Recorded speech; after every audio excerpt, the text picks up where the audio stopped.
Guided by Voices B1000 Classic Review. Let's chat about it. Hey friends, what's going on? John here from What's Spinning. Here tonight to chat about another album that is near and dear to my heart, and an album that truly did inspire me to make my YouTube channel and review music, as I have done for a while now. Guided by Voices, if you don't already know, they are an indie rock band out of Ohio, and they've been at it since the 1980s. And if you are new to their game and kind of want to backtrack and listen to their discography, let me tell you, you have some homework to do. Since their debut years ago, they have been pushing out constantly albums that are hook-driven, lo-fi in aesthetic, and incredibly catchy. And for many years, it worked for them and me, because I feel like they've released quite a few quote-unquote classic records, from Alien Lanes to Propeller to King Shit and the Golden Boys to Mag Earwig and more. But for me, I've always thought that B1000 is the be-all, end-all. Now, I've personally never got a chance to chat about Guided by Voices since I've made the leap to YouTube a few years ago, even though they still feel it necessary to push out 3 to 4 records a year sometimes. Oh. Not that there's anything wrong with the records, but at this point, in my life at least, you know, I just feel like it's quantity over quality. But there was a time where they were truly a band near and dear to my heart, and nothing has gotten nearer to my heart than B1000. This album kicks off with hardcore UFOs, and everything about this track is just, oh yes! I love the glistening, sunny, hazy guitars and songwriter Robert Pollard's very starry-eyed performance that is just full of wonder and adventure. Everything about this track makes me feel young, and a lot of the feelings on this cut are really due to Robert Pollard's lyrics here. They go from adventurous to surreal at a moment's notice, but definitely get used to hearing that. Now, the production, if you're new to the Guided by Voices crew, it's not for everybody, because this thing, it is a raw, noisy album, but a lot of their records are. And if that's not your thing, I mean, it's gonna be a long ride, homie, but for me, it's one of the better album intros of the 90s and a true classic all around. As a matter of fact, it was a first listen love for me. Then we have Buzzards and Dreadful Crows. This one takes things down a peg. It's a little bit more chugging and intense. It's got some snarl to it as well. And let me tell you, alongside of the lo-fi, noisy production of this record, this thing is ready to pounce. I love Robert Pollard's performance on this cut as well. It's him almost at his most emotional. He's really letting it loose here. And I love the sheer chaos of this track. This instrumental just sounds like it's constantly ready to go off the rail. Now, let's address the elephant in the room. The song lengths. Guided by Voices have made a career on Blink and You'll Miss It records. And don't get comfortable with any of these tracks here. The longest one, which happens to be the next track, is a big, beefy 3 minutes and 5 seconds. Which leads me to this album's longest cut, the 3-minute monster Tractor Rape Chain, one of the most iconic and well-known Guided by Voices tunes. I love the streamlined riff on this track, and just how every instrumental just seems to be constantly crashing into one another. I mean, personally, I feel like Robert Pollard doesn't get enough credit as a frontman. On tracks like this, he sounds like a damn ringleader. And lyric-wise, you are going to either love his surreal, oddball quips or absolutely hate them. But it's moments like this, cuts like this, that makes him just one of the more respected songwriters in the genre for a reason. In Guided by Voice's own way, this is truly an anthem. Really memorable riff, too. The Goldheart Mountaintop Queen Directory is another great track, a personal favorite of mine. It's one of this album's more subdued moments for sure. The acoustic riff is super pensive, and everything about this track is just so quiet, very different from the rest of this record. But in that, we get this very hushed, very intense performance in its own right, and it's powerful.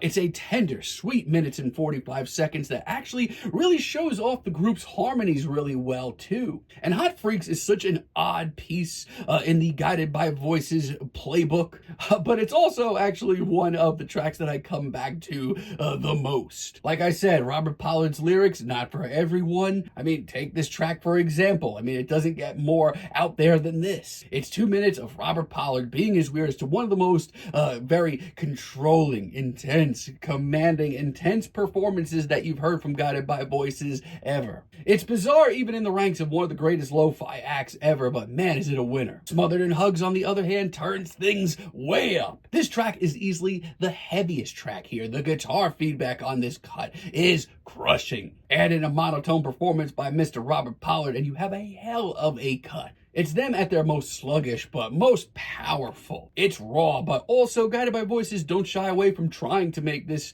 track a little catchy too. I also really love Yours to Keep. I've always thought that this sort of interlude breaks up the album really nicely. It's tender, it's stripped down, and yeah, it sounds ripped kicking and screaming out of the 60s, but a lot of this record does. Case in point, Echoes Myron, one of my favorite Guided by Voices tracks ever and one of their most well-known singles. It's a classic, indie-driven lo-fi tune that sounds like a classic British invasion artist got time-warped into the middle of the 90s in Ohio.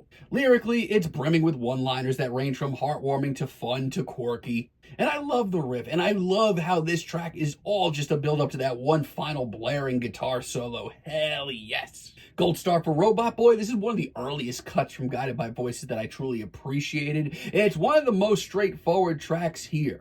It also made me the most pop-centered. You can argue also that it's the most on-the-rails cut here. But the guitars are jangly and noisy, and I love this hook. It'll stick with you much longer than you expect. It's Guided by Voices at their most streamlined, but I don't think that's a bad thing. Much like Yours to Keep, I've always thought Awful Bliss really does chop this album up very nicely. It's once again another very stripped down, tender ballad that shows off the sweeter side of the band. Now, the second half of this record is even more Blink and You'll Miss It. Take, for example, a Mincer Ray. I love how grimy yet shimmering and new sounding this cut comes off. It has a hazy film to it that is just such a mood, even with how calculating the rest of this track comes off. I mean, personally, I've always thought that Guided by Voices hit the medium perfectly between pop outsiders and pop rockers. A big fan of the Pigpen is one of the weirdest and most off-kilter cuts here. It's initially a track that really confused me. This off-kilter, very wonky riff